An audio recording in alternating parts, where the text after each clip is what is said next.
Assalamualaikum warahmatullahi wabarakatuh. Banyak sekali pertanyaan jamaah, Ustadz kasih kami channel untuk kajian anak-anak muda. Di antara anak muda berasal dari Aceh, luar biasa, channelnya Maulizul Akbar Nak. Tonton, subscribe, like, share, komen. Assalamualaikum warahmatullahi wabarakatuh.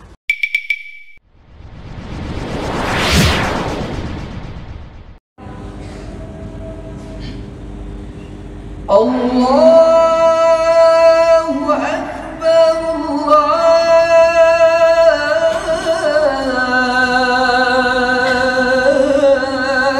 Allahu Akbar.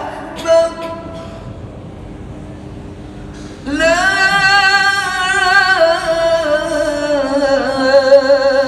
ilaha illallah.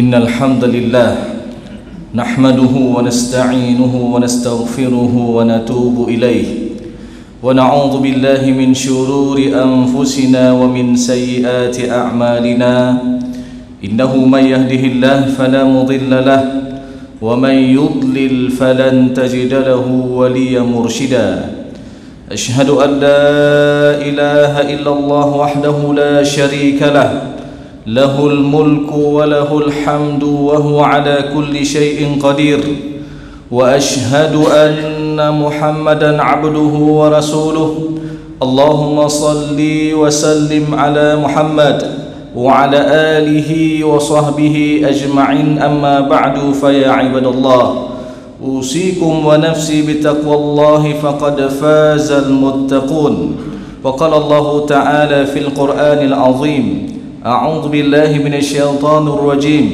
بسم الله الرحمن الرحيم يا أيها الذين آمنوا اتقوا الله حق تقاته ولا تموتن إلا وأنتم مسلمون وقال في آية أخرى وسارعوا إلى مغفرة من ربكم وجنة أرضها السماوات والأرض أعدت للمتقين الذين ينفقون في السراء والضراء والكاظمين الغيظ والعافين عن الناس والله يحب المحسنين وقال رسول الله صلى الله عليه وسلم في حديثه كل أمتي يدخلون الجنة إلا من أبى قيل من يأبى يا رسول الله قال فمن أطاعني دخل الجنة ومن عصاني فقد أبى صدق الله العظيم وصدق رسوله الكريم ونحن على ذلك من الشاهدين.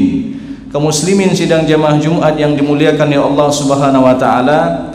Pertama-tama marilah kita memanjatkan puji dan syukur kita kepada Allah Subhanahu wa taala atas limpahan rahmat dan karunia-Nya kepada kita, atas berbagai macam nikmat-nikmat yang banyak yang telah Allah berikan kepada kita. Maka sudah sepantasnya kita meningkatkan ketakwaan kepada Allah dengan melaksanakan segala perintah-perintah Allah dan kita jauhi segala larangan-larangannya. Salawat dan salam tak lupa pula kita sampaikan kepada Nabi Muhammad sallallahu alaihi wasallam, Rasulullah sebagai qudwah hasanah, Rasulullah sebagai suri tauladan yang baik yang patut kita contohi dalam kehidupan kita sehari-hari. Kaum muslimin sidang jemaah Jumat yang dimuliakan oleh Allah Subhanahu wa taala, sebagaimana tujuan daripada puasa Ramadan agar menjadikan kita pribadi orang-orang yang takwa. Lalu jemaah yang dimuliakan oleh Allah Subhanahu wa taala, sudahkah kita mengetahui makna takwa yang sebenarnya? Apa itu takwa? Mungkin sebagian orang akan mengatakan ataupun dalam artian yang simple, ketakwaan itu adalah ketika kita melaksanakan segala perintah Allah dan kita jauhi segala larangan-larangannya. Namun jemaah yang muliakan ya Allah Subhanahu wa taala, sebenarnya ketakwaan ini telah ada sejak awal mula Allah Subhanahu wa taala menciptakan manusia. Maka dalam surat Al-Hijr ayat ke-28 Allah Subhanahu wa taala berfirman, Wa idh qala rabbuka lil malaikati inni khaliqun basyara. Dan ingatlah ketika Tuhanmu wahai Muhammad berkata kepada para malaikatnya, inni khaliqun basyara, sesungguhnya aku akan menciptakan bashar, manusia. Maka ketika kita lihat di dalam Al-Quran, setidaknya ada 5 kalimat yang artinya semua manusia. Ada disebut dengan bashar, ada yang disebut dengan al-ins yang selalu dipasangkan dengan kalimat al-jin, al-insu wal-jin. Al-ins artinya juga manusia. Ada juga digunakan dengan kalimat al-insan. Bahkan ada surat di dalam Al-Quran, surat al-insan, yang artinya juga manusia. Ada juga yang disebut dengan an-nas, yang artinya manusia. Dan yang terakhir ada yang disebut dengan kalimat ya bani Adam, wahai anak Adam. Namun menariknya jemaah yang muliakan ya Allah Subhanahu wa taala, ketika Allah menggunakan kalimat bashar, sehingga para ulama mengatakan bashar ini adalah suatu makhluk yang unik, yang memiliki 2 sifat yang saling tarik menarik, yang memiliki 2 sifat yang saling berlawanan. Jadi sifat pertama adalah sifat kebaikan yang menarik kita kepada kebaikan-kebaikan, sifat takwa. Dan yang kedua adalah sifat nafsu yang menarik kita kepada perbuatan-perbuatan buruk. Maka jemaah yang muliakan ya Allah Subhanahu wa taala, di dalam Al-Quran juga Allah Subhanahu wa taala berfirman, wa nafsi wa ma sawwaha fa'alhamaha fujuraha wa taqwaha. Dan demi zat yang telah Allah sempurnakan penciptaannya, lalu Allah Subhanahu wa taala berikan kita 2 potensi. Ada potensi takwa dan ada potensi fujur. Apa itu fujur? Fujur adalah nafsu yang telah diaplikasikan oleh anggota tubuhnya. Ketika nafsu masuk ke lisan seseorang sehingga dia tidak segan-segan untuk mengunjing orang lain, memfitnah orang lain, maka ini dikatakan dengan fujur. Ketika nafsu masuk ke tangan seseorang sehingga dia melakukan tanda tangan macam-macam, merampas hak orang lain, maka ini dikatakan dengan sifat fujur. Maka jemaah yang muliakan ya Allah Subhanahu wa taala, dan lebih menariknya lagi, ketika kita melihat kalimat takwa dalam Al-Quran, tidak disebutkan kecuali dia disandingkan dengan perbuatan yang baik-baik. Jadi semua perbuatan baik itu ada nilai takwa, baik hubungannya langsung antara kita dengan Allah ataupun secara hablu minallah dalam hal ibadah-ibadah, ataupun yang berkaitan secara hablu minan nas dalam kita bersosial dan lain sebagainya. Dan jemaah yang muliakan ya Allah Subhanahu wa taala, contoh ketakwaan yang berkaitan secara hablu minallah, misalkan ketika kita menjalankan ibadah salat, maka salat itu ada nilai takwa. Dari mana kita tahu salat itu ada nilai takwa? Dalam surat Al-Baqarah ayat kedua dan ayat yang ketiga, Allah Subhanahu wa taala berfirman, "Dzalikal kitabu la raiba fihi hudal lil muttaqin." Itulah Al-Qur'an yang tidak ada keraguan kita daripadanya, petunjuk bagi orang-orang yang takwa. Lalu siapa yang dimaksud orang-orang yang takwa dalam ayat ini? Lanjutan ayatnya, Allah jelaskan ciri-ciri orang takwa itu adalah alladzina yu'minuna bil ghaib wa yuqimunas shalah. Itu orang-orang yang meyakini hal yang gaib, syurga, neraka, balasan akhirat, ini sifatnya gaib. Wa yuqimunas shalah, dan orang-orang yang mendirikan salat, sehingga salat yang kita kerjakan di sana ada nilai ketakwaan. Begitu juga jemaah yang muliakan ya Allah Subhanahu wa taala, masih hubungan kita dengan Allah ketika kita hari ini menjalankan puasa Ramadan. Maka ujung ayat tentang masalah puasa Ramadan itu juga disandingkan dengan takwa, la'allakum tattaqun. Tidak hanya itu, masih berkaitan hubungan kita dengan Allah dalam hal ibadah-ibadah. Contohnya ketika orang melaksanakan ibadah haji dan umrah. Ayat masalah haji dan umrah, ujung ayatnya juga disandingkan dengan takwa. Maka dalam surah Al-Baqarah ayat 197 Allah Subhanahu wa taala berfirman, "Al-hajju asyhurun ma'lumat, faman farada fihinna al-hajja fala rafatha wala fusuqa wala jidala fil hajj. Wa ma taf'alu min khairin ya'lamuhu Allah, wa tazawwadu fa inna khairaz zadi taqwa wattaqun ya ulil albab." Jadi di ujung ayat masalah haji dan umrah juga disandingkan dengan takwa. Dan masih hubungan kita dengan Allah. Contoh orang yang melaksanakan ibadah kurban, maka kurban ini bukan semata-mata kita sembelih dan lain sebagainya, maka ini juga ada nilai ketakwaan. Sehingga dalam surat Al-Hajj Allah Subhanahu wa taala berfirman, la yanalallaha luhumuha wala dima'uha walakin yanaluhut taqwa minkum. Tidak sampai dagingnya kepada Allah, tidak sampai darahnya kepada Allah, akan tapi yang sampai ketakwaan kita kepada Allah Subhanahu wa taala. Maka jemaah yang muliakan ya Allah Subhanahu wa taala, segala bentuk ibadah yang langsung kaitannya antara kita dengan Allah, di sana ada nilai-nilai ketakwaan. Namun jangan kita lupakan, di sana juga ada takwa secara hablum minan nas. Dari mana kita tahu ada takwa secara hablum minan nas? Dalam surat Ali Imran ayat 133 134 sebagaimana khatib bawakan tadi, wasari'u ila maghfiratin min rabbikum. Allah suruh kita bersegera menuju kepada ampunan Allah, yang mana Allah telah mempersiapkan syurga seluas langit dan bumi. Sebagaimana kita lihat hari ini luas langit dan bumi, begitu juga Allah persiapkan syurga seluas langit dan bumi. Untuk siapa Allah persiapkan syurga tersebut? Uiddat lil muttaqin, khusus untuk hamba-hambanya. Allah persiapkan untuk hamba-hambanya yang takwa. Lalu siapa yang dimaksud orang-orang takwa dalam ayat ini? Lanjutan ayatnya Allah jelaskan ciri-cirinya, yang semua ciri-cirinya ini berkaitan secara hablum minan nas kita. Yang pertama, alladzina yunfiquna fis sarra'i wad dharra, itu orang-orang yang gemar membantu orang lain, baik dia dalam keadaan lapang ataupun dalam keadaan sempit. Ketika dia mendengar ada saudaranya yang butuh bantuan, dia segera bantu. Ketika dia mendengar ada saudaranya yang butuh uluran tangannya, dia segera bantu, baik dia dalam keadaan lapang ataupun dalam keadaan sempit. Ini ciri-ciri takwa secara hablum minan nas yang pertama. Yang kedua, wal kadhiminal ghaidha, yaitu orang-orang yang mampu menahan amarahnya, mampu menahan emosinya, tidak cepat marah. Karena jemaah yang muliakan ya Allah Subhanahu wa taala, kalau kita mau merenungkan dari syariat yang telah Allah syariatkan kepada kita, ketika kita menjalankan ibadah puasa Ramadan, kita disuruh untuk tahan amarah.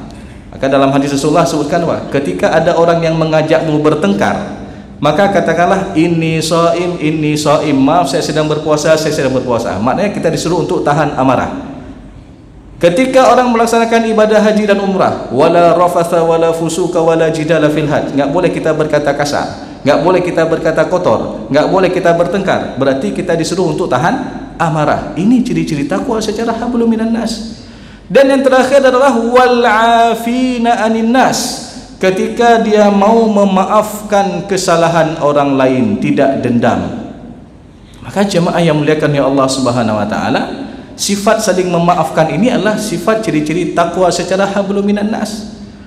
Maka jangan sampai kita mengabaikan salah satu daripada dua bentuk ketakwaan tadi, takwa secara hablum minallah dan takwa secara hablum minan nas.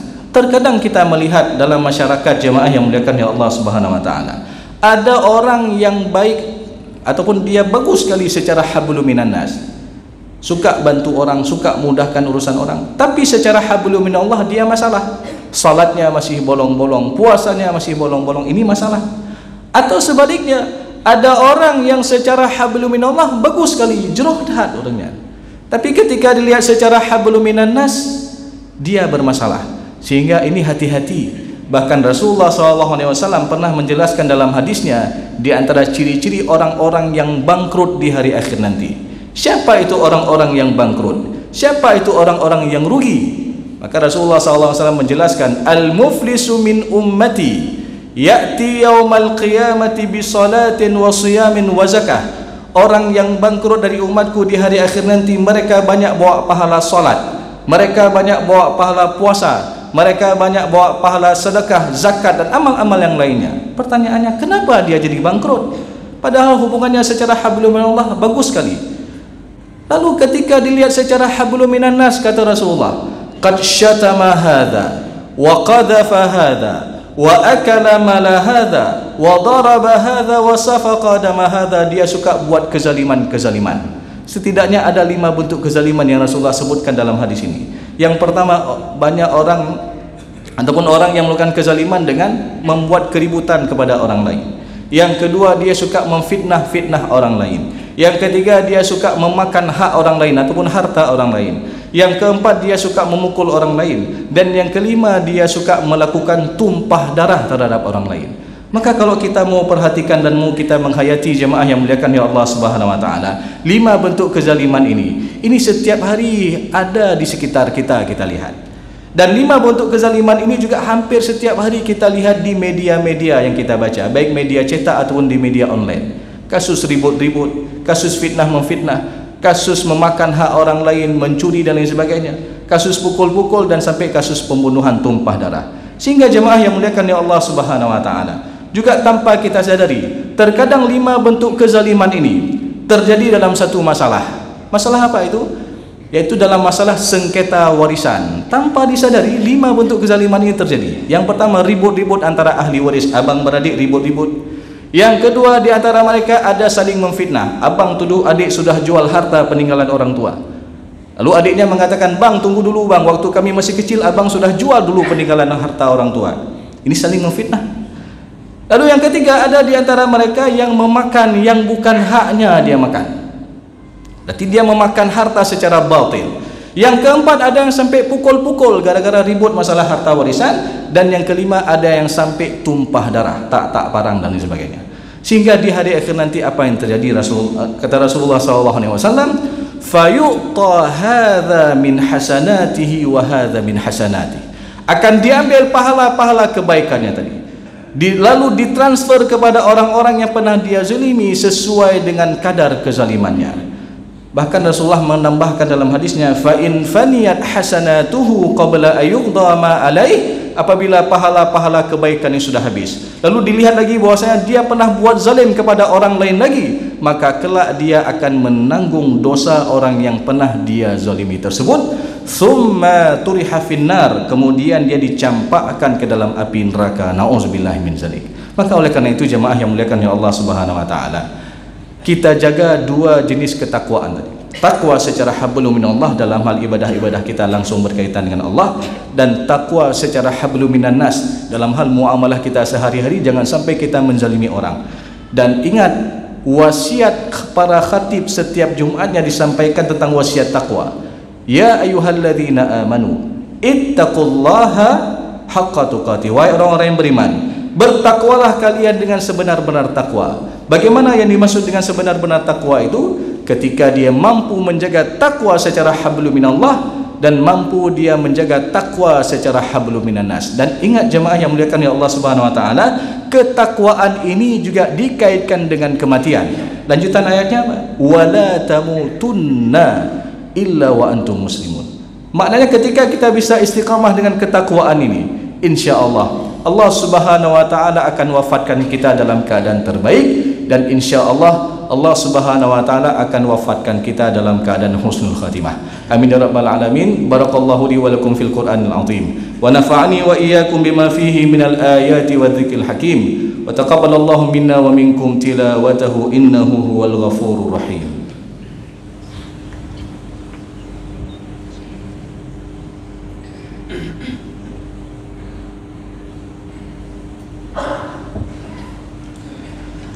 Alhamdulillah alladzi bi ni'matihi tatimmus shalihat wa bi fadlihi tatanazzalul barakatu wal khairat wa bi tawfiqihi tatahaqqaqul maqasid wal ghayat. Ashhadu an la ilaha illallah wahdahu la syarika lah, lahul mulku wa lahul hamdu wa huwa ala kulli syai'in qadir. Wa ashhadu anna Muhammadan abduhu wa rasuluh. Allahumma salli wa sallim ala Muhammad wa ala alihi wa sahbihi ajma'in, amma ba'du, faya ibadallah, usikum wa nafsi bittaqwallahi faqad fazal muttaqun. Wa qala Allah ta'ala fil Qur'anil azim, a'udzu billahi minasy syaithanir rajim, bismillahirrahmanirrahim, innallaha wa malaikatahu yusalluna 'alan nabi ya ayyuhalladzina amanu sallu alaihi wa sallimu taslima. Allahumma ighfir lil muslimina wal muslimat wal mu'minina wal mu'minat al ahya'i minhum wal amwat birahmatika ya arhamar rahimin. Allahumma a'inna ala dzikrika wa syukrika wa husni ibadatika. Allahumma awzi'na an nashkura ni'mataka allati an'amta alaina wa ala walidina wa an na'mala salihan tarda wa aslih lana fi dhurriyyatina